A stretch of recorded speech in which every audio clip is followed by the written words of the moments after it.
The history of Middle-earth is not a permanent tapestry, but a delicate weave of choices, each thread capable of altering the fate of nations. Today we delve into a pivotal "what if". What if Boromir had never journeyed to Rivendell? What if the mantle of Gondor's representation at the Council of Elrond fell instead upon the shoulders of his younger brother Faramir? This singular decision, seemingly small, would send ripples across the vast and perilous War of the Ring, reshaping the Fellowship's journey, Gondor's survival, and indeed the very essence of Middle-earth itself. Our divergent narrative begins in June of 3018 of the Third Age. In the original timeline, Faramir repeatedly experienced a prophetic dream, a cryptic verse urging him to seek the sword that was broken. His father Denethor, in his customary dismissiveness, paid it little heed. It was only when Boromir, the favored son, shared the same dream that Denethor recognized the gravity of the situation and deemed it a matter of profound importance, compelling Boromir to undertake the perilous journey to Rivendell. In our reimagined history, this sequence of events takes a different turn. After experiencing the dream himself, Boromir, ever the dutiful and protective elder brother, discusses it at length with Faramir. Together they deliberate upon its meaning, concluding that one of them must indeed journey to Rivendell. It is here that Boromir's profound wisdom and foresight come to the fore. He recognizes that the Valar have entrusted this dream to Faramir, marking it as his sacred duty to seek the House of Elrond. Boromir, understanding the strategic importance of his presence in Gondor, declares it is his own duty to remain and protect their besieged city. Without a word to their stern father, Boromir, with a heavy heart yet resolute, aids Faramir in his preparations. He rides a short distance with his younger brother, offering parting words of encouragement and counsel, before sending him forth on his fated quest. Faramir, guided by the dream and his brother's trust, eventually finds his way to the hidden sanctuary of Rivendell and takes his rightful place at the Council of Elrond. Unlike his elder brother, Faramir's spirit is unburdened by the allure of power and glory that so often tempted Boromir. When the One Ring is laid bare, its dark influences emanating across the chamber, Faramir remains steadfast and aligned himself unequivocally with Gandalf, Elrond, and Aragorn, understanding with clarity and conviction that the ring cannot be wielded for good, that its only destiny is utter destruction. With a humble heart he pledges himself to the Fellowship, agreeing to accompany Frodo on his desperate quest. Furthermore, recognizing the true lineage and destiny of the Ranger of the North, Faramir openly acknowledges Aragorn as the rightful king of Gondor, a declaration that would later prove pivotal. As the Fellowship embarks on its perilous journey, Faramir's gentle nature and unwavering support quickly endear him to the hobbits. He forms particularly close friendships with all four, a bond that would profoundly influence events to come. The initial stages of their quest largely mirror the original timeline. The Fellowship's thwarted attempt to cross the treacherous Redhorn Pass forces them into the dark embrace of Moria, where they discover Balin's tomb. The epic confrontation between Gandalf and the Balrog of Morgoth, climaxing in their cataclysmic fall from the bridge of Khazad-dûm, remains unchanged. From the oppressive gloom of Moria, the Fellowship emerges into the radiant beauty of Lothlorien, where the Lady Galadriel, with her piercing gaze, perceives profound humility within Faramir's spirit, and quietly she encourages him to cherish and preserve it. As a token of her esteem and the elf's craftsmanship, he receives a finely wrought bow and a gleaming sword. As the Fellowship paddles down the majestic Anduin, Aragorn and Faramir take turns with the hobbits, further deepening Faramir's connection with Frodo, Sam, Merry, and Pippin. These shared moments, often in quiet contemplation or simple conversation, solidify a trust and understanding that will prove vital in the trials ahead. The Fellowship's journey climaxes at Amenhend, the Hill of Seeing, where our narrative takes its first truly significant divergence from the original. Unlike Boromir, whose mind was eventually clouded by the ring's elusive power, Faramir remains immune to its temptations. He does not attempt to wrest the ring from Frodo, nor does he drive him away with desperate pleas. However, even without external pressure, Frodo's burden remains immense, and he still resolves to continue his quest alone, believing it to be the only path to success. It is at this critical junction that our story branches into two distinct possibilities, two paths that illustrate the profound impact of Faramir's presence. We will first look at Branch 1, the Ranger's Path and a Stronger Gondor. In the first branch, Faramir, observing the unfolding chaos and Frodo's determined departure, chooses to remain close to Aragorn and fights valiantly alongside the Ranger during the ensuing skirmish with the Orcs and the Uruk-hai. Unlike with Boromir, Faramir does not perish but remains alive. However, Merry and Pippin are still taken by the Uruk-hai. When Merry and Pippin are inevitably captured, Faramir, without hesitation, joins Aragorn, Legolas, and Gimli in their desperate pursuit to rescue the hobbits. Their relentless journey across the plains of Rohan unfolds much as it did in the original tale, a testament to their unwavering determination.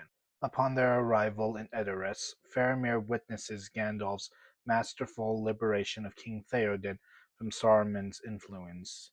It is here that he first encounters Eowyn, the Shield Maiden of Rohan. A fast and profound friendship blossoms between them, built on mutual respect and shared courage, laying the groundwork for a future connection. Throughout the events in Rohan and the epic siege of Helm's Deep, Faramir fights with unwavering loyalty and skill, standing shoulder to shoulder with Aragorn, following every command issued from his king. His strategic mind and powers as a ranger prove invaluable in the defense of Rohan. Faramir also spends much time with Eowyn, getting to know her better and finding in her someone that he could truly love. Faramir continues with the rest of the company to Isengard, witnessing the powerful confrontation between Gandalf and the now fallen Saruman. When Pippin, with a hobbit's characteristic curiosity and impulsiveness, gazes into the Palantir, Faramir, understanding the peril, accompanies the hobbit and Gandalf on their urgent journey to Gondor. His extensive knowledge of the lands, especially the treacherous routes to Minas Tirith, allows them to reach the city with remarkable speed. While Faramir has been away, Boromir has skillfully governed Minas Tirith. Having never come into direct contact with the One Ring, his mind remains as sharp and uncorrupt as ever. He has meticulously prepared the city for its inevitable defense, calling up all the princedoms and remarkably managing to keep his father, Denethor, in a state of relative sanity amidst the growing darkness. With Faramir's return, the morale of Minas Tirith soars. The people of Gondor, seeing both their beloved sons returned, are filled with renewed hope. However, Lord Denethor, ever consumed by his own pride and despair, remains deeply unhappy with Gandalf's presence, and more critically with the looming prospect of Aragorn's return and his claim to the throne. In a desperate act of defiance, he attempts to incite a revolt against Gandalf and the perceived threat of the returned king. It is Boromir, acting with decisive authority and a heavy heart, who is forced to intervene, imprisoning his father for the duration of the war to prevent further chaos and protect the city. From this moment, Boromir formally assumes the mantle of the Steward of Gondor, leading with a strength and wisdom that his father had lost. Upon his return, Faramir immediately recalls the Rangers of Ithilien back to the city for its defense. This seemingly minor action has profound consequence. Frodo and Sam, journeying through Ithilien, never encounter the Rangers, thus continuing their solitary path unhindered towards Minas Morgul. With Boromir alive and leading the city, there is no foolish and ill-fated attempt to retake Osgiliath, a costly endeavor that, in the original timeline, led to Faramir's near-fatal encounter with the Witch King. This eliminated one of the most devastating setbacks for Gondor and spared Faramir from a grievous injury. During the climactic Battle of Pelennor Fields, Faramir, at the head of his skilled rangers, spearheads the city's defenses, fighting with an unparalleled ferocity and strategic brilliance. Boromir and Gandalf lead the main body of soldiers, their command leadership a formidable force against the overwhelming numbers of Mordor. When Theoden and the Riders of Rohan finally arrive, Minas Tirith is battered and bruised, but in significantly better shape than in the original timeline, thanks to Boromir's preparation and the absence of the ill-advised Osgiliath campaign. After the fierce battle, it is Faramir who discovers the grievously wounded Eowyn. Knowing of Aragorn's unparalleled healing abilities, he swiftly brings him to the king, ensuring her recovery. In a moment of loyalty and beginning love, Faramir chooses to remain with Eowyn, protecting the city and aiding in its recovery, while Aragorn leads the host of the West to Mordor. Boromir, fulfilling his duties as steward, accompanies Aragorn, representing Gondor, in the final confrontation. From this point, events largely align with the original timeline. The desperate battle at the Black Gates, the destruction of the One Ring, and the fires of Mount Doom, the miraculous rescue of Frodo and Sam, and the triumphant return of the king. In the aftermath of the war, Boromir, recognized for his steadfast leadership and courage, is named Steward of Gondor in his father's stead. Faramir, having proven his valor and wisdom, marries Eowyn, the brave shield maiden, and is named Prince of Ithilien, a just reward for his unwavering service. Lord Denethor, though his actions were grave, is forgiven by King Aragorn and permitted to remain in the city, stripped of his power, but not his life. Thus the War of the Ring concludes with a Gondor significantly stronger, united under a rightful king, and blessed with wise and capable leaders. The choices made by the sons of Denethor, especially Faramir's initial journey, have forged a path of greater hope and reliance for the kingdom of men. Now we move on to Branch 2, the burden shared and an early victory. In the second branch, as the chaos of Amonhend erupts, Faramir pauses amid the clamor, rather than immediately following Aragorn.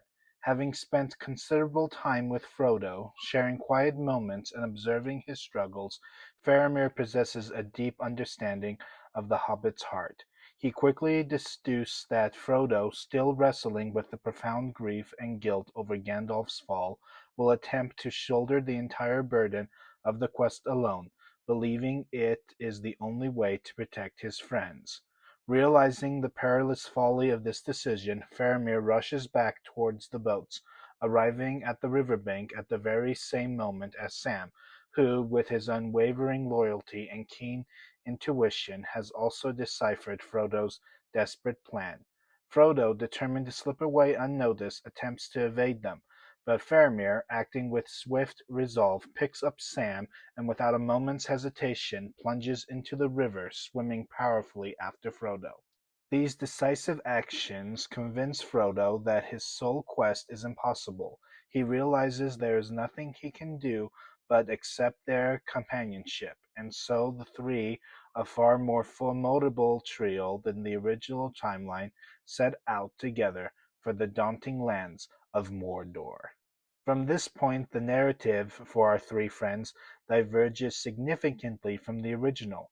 Faramir, with his unparalleled skills as a ranger of Ithilien, leads Frodo and Sam through the treacherous landscapes with remarkable speed and efficiency. He navigates them through the hidden paths of Gondor, avoiding the pitfalls and delays that plague the Hobbit in the original timeline. They still encounter Gollum, and despite Faramir's initial wariness and practical instincts, He yields to Frodo's profound decision to show mercy. Gollum once again becomes their reluctant guide. With Faramir's innate knowledge of the land and Gollum's twisted familiarity with the dark paths, they are able to skillfully avoid the ranges of Ithilien, further accelerating their progress. Thanks to this combined expertise, Frodo and Sam reach the vicinity of Minas Morgul approximately a week ahead of their original timeline. This means that by the time they are nearing Shelob's lair, the Battle of Helm's Deep is just concluding. With both Sam and Faramir by his side, Frodo is able to maintain his strength and critically resist the creeping manipulations of Gollum's industrious words. Gollum still attempts to lead them into a trap, but Faramir, ever vigilant, never lets down his guard. Consequently, they are not caught by surprise when Shelob, the ancient spider, attacks. With the combined might of Faramir, Sam, and the determined Frodo, they manage to drive off the colossal creature, without Frodo succumbing to her venomous sting. Undelayed by poison or capture, the three immediately enter Mordor, unhindered by the lengthy delay at Cirith Ungol. They are already well into the desolate land by the time Gandalf and Pippin arrive in Gondor. When Gandalf and Pippin reach Minas Tirith, they find Boromir diligently preparing the city for battle.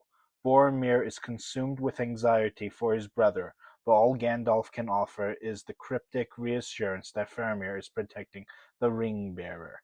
As in Branch Number 1, Lord Denethor succumbs to his despair and pride, attempting to seize control of the city, and Boromir is once again forced to imprison his father, safeguarding Gondor from its own steward. Meanwhile, the Ring-Bearer's path across the desolate expanses of Mordor is slow, yet notably swifter than in the original timeline. Because Frodo was never poisoned by Shelob, he maintains a more consistent pace. Furthermore, since he was never captured at Cirith Ungol, he never loses his mithril shirt, which, aside from its protective qualities, serves as a constant reminder of his identity and mission, helping to ward off the ring's complete domination over his spirit. Consequently, because the Battle of Pelennor Fields has not yet occurred, the vast majority of Sauron's forces are still marching towards Minas Tirith. This means the path to Mount Doom is relatively less guarded for the three, allowing them a comparatively easy journey to the cracks of Mount Doom than in the original timeline. As the forces of Mordor launch their assault on Minas Tirith, the three companions reach the very precipice of Mount Doom. Here Gollum, consumed by his ancient obsession, launches his desperate attack. This moment presents another profound divergence. In the original timeline, Gollum's life is spared by Sam, who in turn understands what it means to carry the ring, having briefly held it while Frodo was captive. But in this timeline, Frodo was never captured and Sam never bore the ring.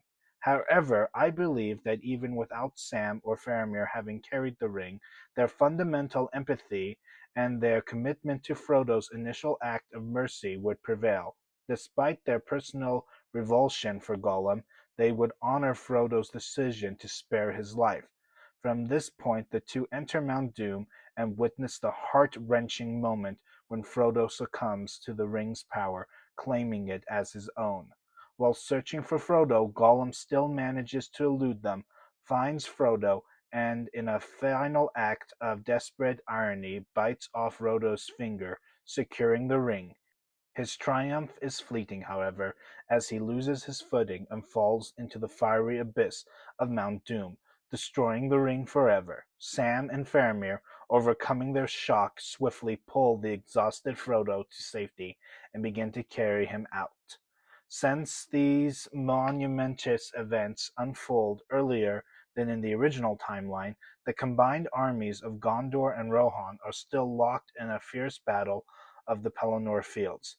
This means the Great Eagles are not yet present to rescue the hobbits from the erupting inferno of Mount Doom. Nevertheless, with the destruction of the One Ring, Sauron's power is utterly shattered. The ring wraiths crumble into dust, and Sauron's vast armies lose all hope and courage, scattering in the chaos. Gandalf, sensing the climactic shift, immediately sends for the eagles and races towards Mount Doom.